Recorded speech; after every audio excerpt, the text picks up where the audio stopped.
Hello everyone, welcome two GB automation. और आज जिस कार का आगे मैं खड़ा हूँ ये है Toyota Urban Cruiser Hyryder. अब इसमें सोच रहे हो कि ठीक है भाई, हाई राइडर की मैंने इतनी सारी वीडियो बना रखी है तो एक और हाई राइडर पे क्यों? Because this is a G hybrid variant, मतलब हाइब्रिड वाला वेरिएंट है, कुछ भी न्यू ड्राइव वाला हाइब्रिड नहीं, प्रॉपर वाला हाइब्रिड जिसमें एक बैटरी सेटअप होता है, कार बैटरी पे चलती है, ये वो वाला हाइब्रिड है। और दूसरा सोच रहे हो भाई इसमें भी क्या ही नई बात है कि ये बहुत टाइम से हम देखते हुए आ रहे हैं, तो उसमें नई बात ये है, ये कार की आज वीडियो बना रहा हूँ ये है आफ्टर जीएसटी प्राइस ड्रॉप। दूसरा 2025 में इसमें क्या क्या नए अपडेट्स आ गए हैं, मोटा मोटा आपको मैं एक झलक भी दिखा देता हूँ क्या क्या हुआ है। सबसे पहले यहाँ आ गया अपना वेंटिलेटेड सीट्स, दूसरा जो सनशेड है ये भारी हो गया, तीसरा ये वाला सनशेड हो गया, ये सब ही है। बाकी और मैं आपको डिटेल में एक्सप्लेन करूँगा। 5-6 चेंजेस आए हैं मोटा मोटा, सेम ही प्राइस पॉइंट बोल्टा प्राइस पॉइंट और गिर और गया। मतलब ये कार अब ऑन रोड पड़ती है 2170 की, पहले इससे महंगी थी, जीएसटी ड्रॉप के बाद में 2170 में ऑन रोड पड़ जाती है। अगर आपको और डिस्काउंट चाहिए तो ये RS टोयोटा बीकानेर में सिचुएटेड है, आप यहाँ पे आके सारी कार चेकआउट कर सकते हो। हाईलैक्स ये देख रहे हो, 4x4 ले लो, अपनी लेजेंडर ले लो, न्यू ड्राइव, सब कुछ ले लो, सारी कार्स यहाँ पे अवेलेबल है।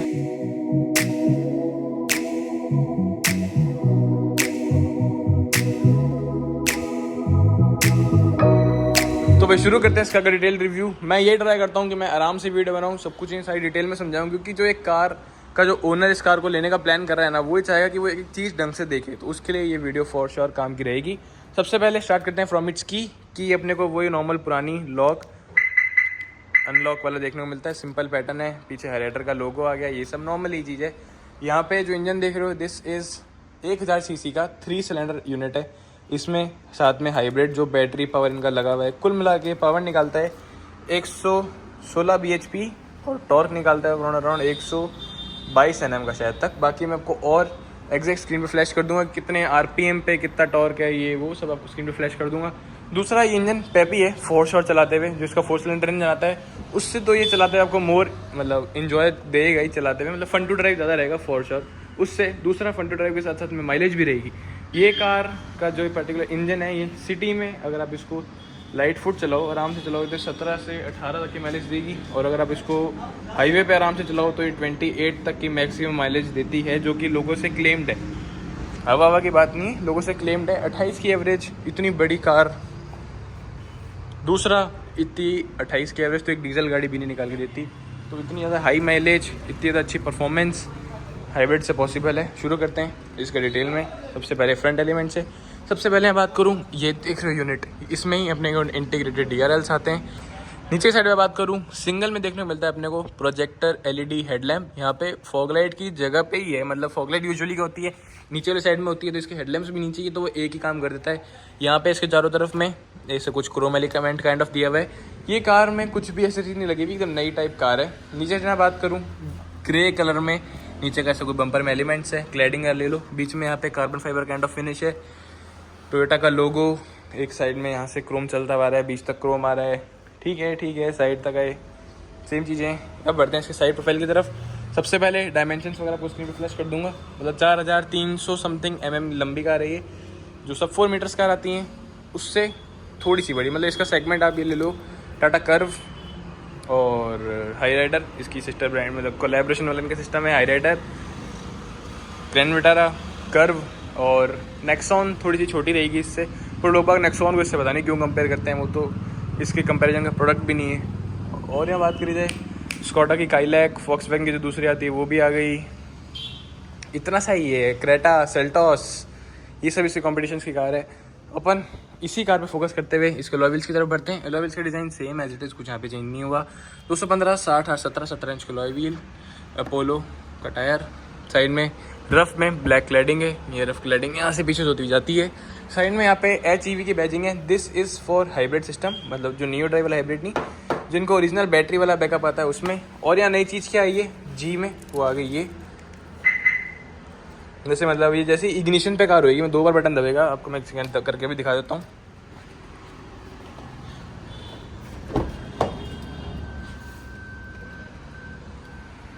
ये यहाँ पे हो गए ऑटो अनफोल्ड, और फोल्ड होएंगे तब ये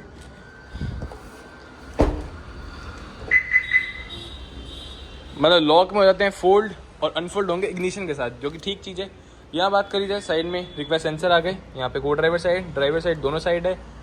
ठीक है, साइड में एलिमेंट्स ऐसे सच इतने ही है। क्रोम की बिडिंग आ गई, पिच तक जा रही है।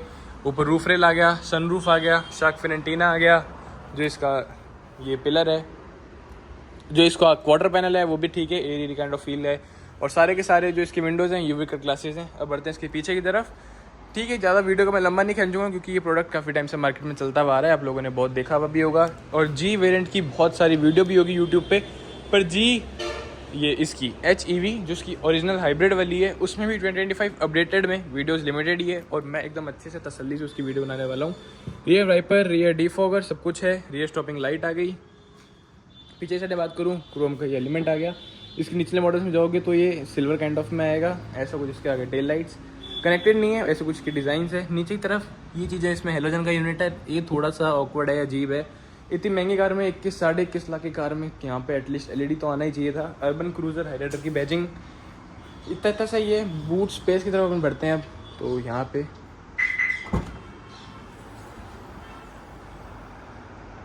बूट स्पेस यहाँ देखने को मिलती है 265 लीटर की। तो मेरे अकॉर्डिंग इस कार में बस एक ही ड्रॉबैक है, जो कि इसका बूट स्पेस। यार ये मतलब CNG की तरह काम हो गया है, मतलब सही बात बोलूँ तो, क्योंकि CNG में भी इतना सा बूट तो वो CNG खा लेती है, सेम इसमें ये चीज़ हो गई, हाइब्रिड भी उतना ही खा रही है। ठीक है, यहाँ बात करी जाए नीचे की तरफ, तो इसके जो स्पेयर व्हील है उसके खोलने के यहाँ पे कंट्रोल्स वगैरह आ गए, मतलब पाने वगैरह आ गया। टायर इन्फ्लेटर है। और नीचे से मैं बात करूँ स्टेपनी की, तो स्टेपनी नहीं है, ये चीज़ उन्होंने गलत करी है। स्टेपनी तो होनी ही चाहिए मेरे अकॉर्डिंग सारी कार्स में। कोई भी टायर में कट वगैरह लग जाए तो भाई इससे टायर इन्फ्लेटर से या फिर पंचर किट से वो सही नहीं होने वाला, नया टायर ही लगता है। बूट स्पेस तो CNG में भी इतनी है, इसमें भी इतनी सी है, तो बूट स्पेस में ऐसा कुछ भी नहीं है। 265 लीटर की बूट स्पेस, मतलब टियागो EV वाली कार है उसमें भी इतनी सी है, 265 mm, इसमें भी इतनी है। 21.5 लाख की होने के बावजूद भी स्पेसेस वगैरह कम है। कुछ इसकी हिडन स्पेस की बात करूँ तो ये देखो, यहाँ पे इसमें हिडन स्पेस भी है। ठीक है यार, बूट स्पेस में तो काफ़ी ज़्यादा ही कमी है, और इसका पार्सल ट्रे हटा के ही जाना पड़ेगा लॉन्ग ड्राइव पे अगर कहीं जाना है तो।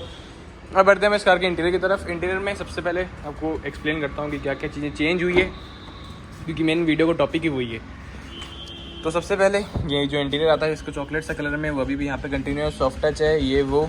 और एक चीज़ जो इसमें नहीं आ गई है वो आ गई इसमें एम्बिएंट लाइट, यहाँ पे देख रहे हो, ये आ गई इसमें एम्बिएंट लाइट वहाँ पे नहीं आई है उस वाले पैनल में, इसके बीच वाले पैनल में, बट यहाँ पे साइडों में एम्बिएंट लाइट आ गई, यहाँ पे पैर के नीचे एम्बिएंट लाइट आ गई, वो सब यहाँ आ गया। यूवी के ग्लासेस और इसके जो साइड ORVMs है वो इलेक्ट्रिकली फोल्डेबल अनफोल्डेबल आ गए, हमको बता दिया। और ये चीज़ देख रहे हो, सीट सोच रहे हो कि ठीक है नॉर्मल है, लेदराइट नहीं है, सिंपल सी सीट है, बट इसमें भी फैब्रिक सीट्स में भी इन्होंने दे दिया यहाँ पे वेंटिलेटेड सीट्स, ये चीज़ नहीं आ गई। तो सीटों में तो बेस मॉडल वाला फील आने वाला है 21.5 लाख की कार देने के बाद में भी। और जैसे बढ़ते हैं इसके इंटीरियर की तरफ, इंटीरियर में सबसे पहले कार को करते हैं ऑन, क्योंकि हाइब्रिड कार है, ऐसा जितनी पेट्रोल जलने की तो टेंशन होती नहीं है, आधा टाइम बैटरी पे रहती है, आधा टाइम पेट्रोल पे रहती है, वो चीज़ ठीक है। और हाँ, मेन चीज़ में क्या हुआ है, ये जो इसका ऑटोमेटिक ट्रांसमिशन है वो पहले से स्मूथ हो गया, पहले थोड़ा कटक ज़्यादा होता था, अब थोड़ा स्मूथ हो गया है। EV मोड यहाँ पे आ गया, EV मोड में चलेगी अप्रॉक्स 40 तक, 40 इसकी टॉप स्पीड रहती है EV मोड में। और EV मोड का एक्चुअल मीनिंग वो नहीं है कि EV में ही कार चलेगी, उसके लिए पूरी बैटरी चार्ज होनी पड़ती है, ये वो, और पूरी बैटरी चार्ज होना प्रैक्टिकल लाइफ में थोड़ा डिफिकल्टी रहता है। ड्राइव मोड्स आ गए, ये चीज़ थोड़ी इसमें देखने में ऐसे बढ़िया सी लगती है। ड्राइव मोड में जैसे देख रहे हो, यहाँ पे इसमें एनिमेशन चेंज होगा, इको, सिटी, पावर, थोड़ी फॉर्च्यूनर वाली फील आती है। यहाँ बात करूँ वेंटिलेटेड सीट्स आ गई, पर इन्होंने बेस मॉडल की सीटें क्यों दी है, थोड़ी बहुत साइड में लेदर दे देते, बीच में फैब्रिक दे देते, कुछ तो ट्वीक्स कर देते, बिल्कुल ही बेस मॉडल वाली दे दी सीटें। और ये आवाज़ सुन रहे हो, ऐसे कुछ आवाज़ भी करती है लेवल 3 पे जब अपन करते हैं इसकी वेंटिलेटेड सीट्स। बीच में MID की बात करूँ तो 7 इंच का MID का डिस्प्ले, थोड़ा इसको एक्सप्लोर करके भी दिखा देता हूँ, जो इसके MID के बटन है वो आ गए ये वाले आ गए इसके क्रूज कंट्रोल, और ये वाले बटन आ गए इसके आवाज़ कम ज़्यादा म्यूट के, ये वाले बटन आ गए इसके मोड चेंज करना, गाना के पीछे करना, ये आ गया इसको कॉल उठाना, कॉल काटना, वॉइस असिस्टेंट, सारे के सारे एलिमेंट्स फटाफट बता दिए। लेदराइट में यहाँ पे स्टिचिंग नहीं आ रही 21-21.5 लाख की कार में, ये चीज़ थोड़ी सी ऑड है। हॉर्न सुना आपको, तो हॉर्न ठीक है, हॉर्न में ऐसे पॉम वाली आवाज़ नहीं, सिंपल सी आवाज़ है। एक्सप्लोर करते हैं इसको, तो बैटरी वाला कितनी, मतलब बैटरी से गाड़ी चार्ज हो रही है, इंजन से बैटरी चार्ज हो रही है, वो ग्राफ यहाँ पे बना हुआ आएगा। इंस्टेंट फ्यूल एफिशिएंसी 5-10-15 मिनट में फ्यूल एफिशिएंसी, ये सब आ गया चीज़ें, तो ठीक है, बहुत ज़्यादा फीचरिस्टिक नहीं है ये भी, मतलब अच्छा है, मतलब बढ़िया दिखता है ये। FM वगैरह मतलब मीडिया कंट्रोल्स यहाँ आ गए, कोई वार्निंग वगैरह है तो वो आ गया, जैसे बोनेट खुल रहा है उसके लिए आ गया, और ये साइड वाला डोर खुल रहा है इसके लिए आ गया। ब्राइटनेस कम ज़्यादा कर सकते हो, ये वो ओडोमीटर। और इसमें एक जो नई चीज़ आई है, और जिसके अंदर एक नई चीज़ आई है वो आ गई इसमें TPMS। तो TPMS आ गई और दूसरा जो सारी कंपनीज कर रही थी उसकी कॉपी करते उन्होंने भी कर दिया। ये देख लो जो ये पॉइंट्स बार बार बढ़ते जा रहे हैं, 19, 20, ये 2 से स्टार्ट हुए थे, 19 तक आ गए, घट भी गया। तो ये है इसका एयर प्योरीफायर। जैसे कि गेट खुला है, बाहर से गंदी गंदी हवा आ रही है, तो इसलिए एयर प्योरीफायर है। और मैं बात करूँ इसके और डिटेल में एक्सप्लेन करें तो जैसे ही ये जो इसका लेफ्ट में है ये से RPM मीटर काम करता है, राइट में इसमें हीट का लेवल है, यहाँ आ गया इसका इंजन में मतलब पेट्रोल कितना है उसका, यहाँ पे इससे वार्निंग लाइट्स वगैरह आ गई। ठीक है, यहाँ ऑटोमेटिक फ्रंट हेडलैम्प्स देखने को मिलते हैं, ऑटोमेटिक वाइपर्स, यहाँ पे सॉफ्ट टच है। और एम्बिएंट लाइट कहाँ पे आई है वो आ गई यहाँ पे, यहाँ नीचे एम्बिएंट लाइट छोटी मोटी चीज़ों में आई है। मेन जो एलिमेंट होती है एम्बिएंट लाइट वाला वो तो इन्होंने दिया ही नहीं, वो टॉप मॉडल के लिए छोड़ दिया। और ठीक है, इतना सही एलिमेंट से ही सारे के सारे डमी बटन्स खाली, आगे बोनट खोलने के लिए, फ्यूल लिड खोलने के लिए, ये सब कुछ पियानो फिनिश यहाँ पे साइड में इसमें दिया हुआ है पियानो फिनिश। बीच में बात करूँ 9 इंच का इंफोटेनमेंट सिस्टम, थोड़ा सा अजीब सा इंफोटेनमेंट सिस्टम, मतलब चलाना डिफिकल्ट है, कोई ऐसा नया बंदा सीख रहा है उसके लिए। इसका एनर्जी फ्लो जो आपको यहाँ दिखाया था ना MID में, वो यहाँ पे भी फीचर है एनर्जी फ्लो, कितनी बैटरी चार्ज हो रही है, कितनी इंजन से बैटरी हो रही है, ये वो। और एक इसमें देखो ये सिलेंडर देख रहे हो 4 है, इसको ओरिजिनल सिलेंडर 3 है इस गाड़ी में, थोड़ी बहुत यहाँ पे दिक्कत भी है। ठीक है, रिवर्स कैमरा की क्वालिटी दिखाऊँ तो वो भी आपको दिखाता हूँ साथ साथ में। कैमरा क्वालिटी तो बिल्कुल सो ही है, अच्छा तो इसमें नहीं है, गाइडलाइंस भी एडेप्टिव नहीं है, सिंपल वाला कैमरा है। ठीक है, बाकी इस कार का डिटेल रिव्यू देना मेरा पर्पस नहीं है, अपडेट्स देना मेरा पर्पस है। और मैं बात करूँ सनशेड, तो ये सनशेड नया आ गया इसमें, ये देख रहे हो। पहले ये सनशेड क्या था, बहुत ऐसा हल्का हल्का सा था, कपड़ा टाइप्स था, अब इन्होंने सनशेड अच्छा दे दिया। सनशेड अब इसमें भारी वाला आ गया। सनरूफ कितनी ओपनिंग है वो भी लगे हाथ दिखाई देता हूँ,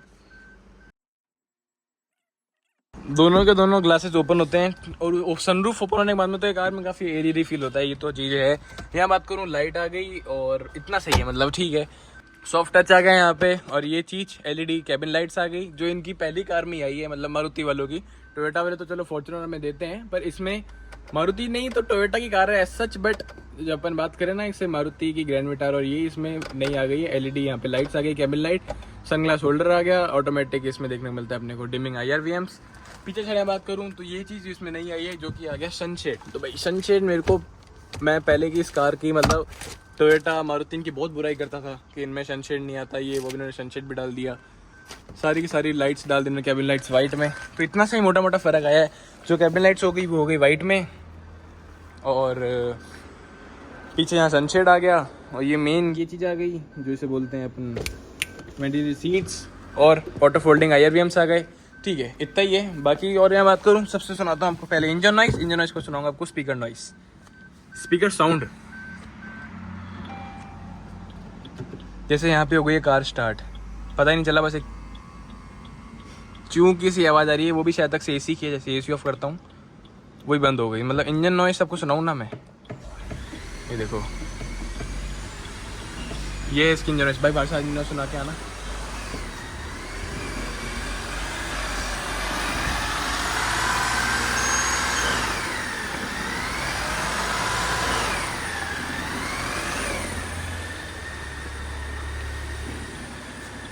बस इसमें इतनी सी इंजन नॉइस देखने को मिलती है, पूरे रेस पे खड़ा हूँ।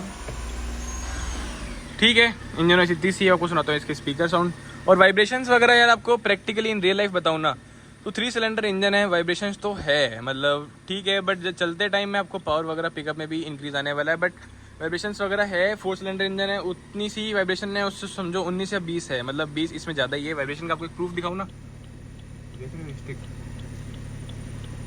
ठीक है हिल रही है। वाइब्रेशंस तो है यार, 4 श्योर 3 सिलेंडर इंजन है तो वाइब्रेशंस वगैरह तो होएगी। तो आपको सुनाता हूँ इसके स्पीकर्स कैसे साउंड करते हैं। सुनाता हूँ इसके स्पीकर्स, इंजन नॉइस आपको सुना दिया, स्पीकर सुनाते हैं आपको स्पीकर्स कैसे हैं। तो काफ़ी दिनों बाद स्पीकर सुना रहा हूँ किसी कार के। फोन नहीं था, कहाँ से सुनाएगा? जोर जोर से बोल के लोगों को स्कीमें बता दे।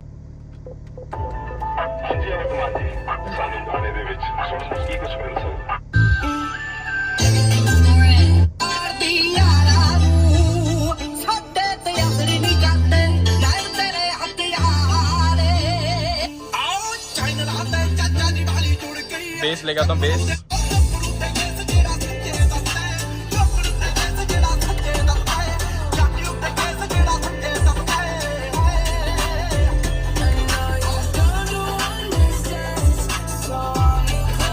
यार स्पीकर तो एकदम परफेक्ट है। जैसे ही कि कार अभी ऑन है, मैं इस कार के अंदर बैठा हूँ तो ईवी जैसी होती है तो एकदम शांत हो जाती है, मतलब वाइब्रेशन ही नहीं है। पर जैसे ही इसका 10-15 या एक मिनट जैसे इसका इंजन चलता है ना, तो पूरी कार से हिलती है। ये इसमें दिक्कत है।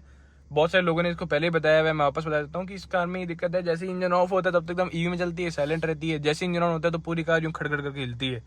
यही है। अगर आपकी वीडियो अच्छी लगी हो तो thanks for watching, like subscribe करना मत भूलना। Bye bye.